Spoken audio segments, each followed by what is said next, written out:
Nusa Tenggara Timur ternyata tak hanya menjual pemandangan pantainya yang indah dengan air laut yang jernih, tapi juga menjual makanan khas yang belum tentu ada di daerah lain. Nusa Tenggara Timur ternyata tak hanya menjual pemandangan pantainya yang indah dengan air laut yang jernih, tapi juga menjual makanan khas yang belum tentu ada di daerah lain. Ya, jika Anda sempat berplesir di sini, tak perlu pusing cari makanan apa yang mau dan pantas untuk dijadikan oleh-oleh. Mau makanan mengenyangkan atau makanan yang ringan pun juga ada. Nah, untuk makanan ringan yang satu ini, mungkin Anda yang berada di wilayah barat Indonesia tidak terpikir untuk menjadikannya makanan ringan. Namanya gula lempeng, atau yang biasa kita kenal dengan nama gula merah. Gula lempeng sebenarnya berasal dari Pulau Rote, Nusa Tenggara Timur. Tapi sekarang tak perlu jauh-jauh, Anda bisa menemukannya di Kupang, ibu kota Nusa Tenggara Timur. Tepatnya di Kampung Batu Tiona di pinggir pantai Lasiana.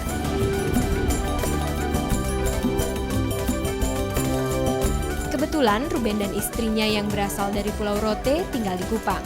Nah, untuk menyambung hidupnya, mereka memanfaatkan keahliannya membuat gula lempeng untuk dijual.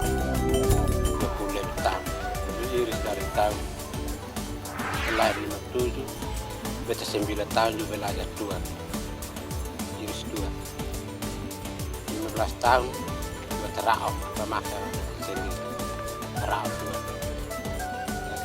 2. Mulai selama ini sampai hari ini kerja hanya iris 2. Ya.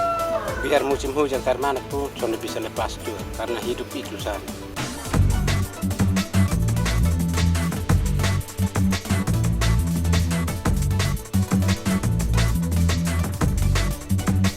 Bahan dasar gula lempeng dari pohon tuak atau lebih dikenal dengan pohon lontar.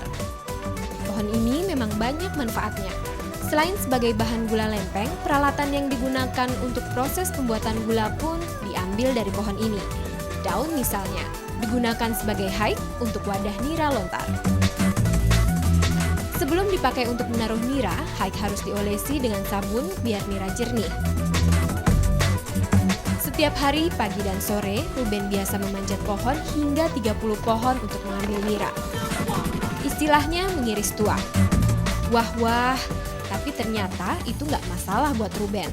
Ya, namanya juga sudah pekerjaan sehari-hari. Lihat saja, dengan lincahnya Ruben memanjat pohon-pohon tuak ini. Keahlian ini memang sudah dipelajarinya sejak ia berusia 9 tahun.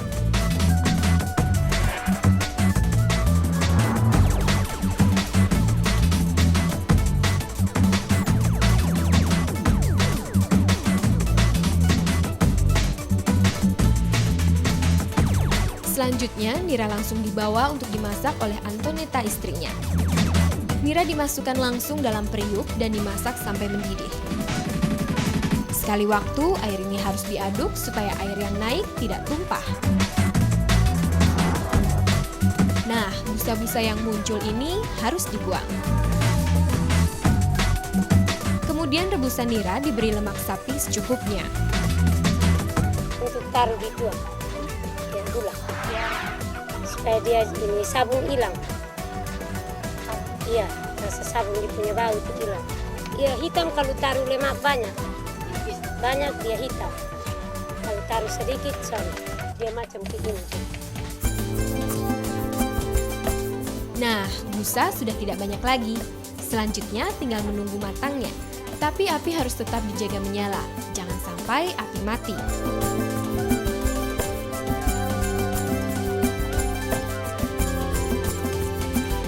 Sekitar 2 jam, nira pun sudah berubah menjadi cairan gula. Lalu diangkat dan diletakkan dalam batok kelapa untuk ditumbuk supaya cairan gula mengental. Setelah proses penumbukan, cairan gula harus dicetak dengan gelang-gelang seperti ini. Jika tidak, cairan keburu dingin dan mengeras sehingga sulit untuk dibentuk. Gelang-gelang cetakan ini ternyata tak jauh-jauh dari pohonnya, masih menggunakan bahan daun pohon tuak. Cairan gula dicetak berbentuk lempengan tipis seperti ini. Mungkin karena tipis ya, tidak seperti gula merah biasanya. Makanya gula lempeng di sini bisa dijadikan sebagai camilan.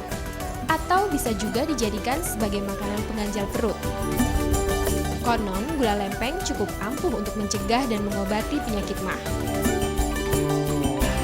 Nah, sekarang gula lempeng siap untuk dijual. Wah, sudah ada yang mau beli tuh. Dengan uang Rp1.000, pembeli bisa mendapatkan 5 buah gula lempeng. Murah meriah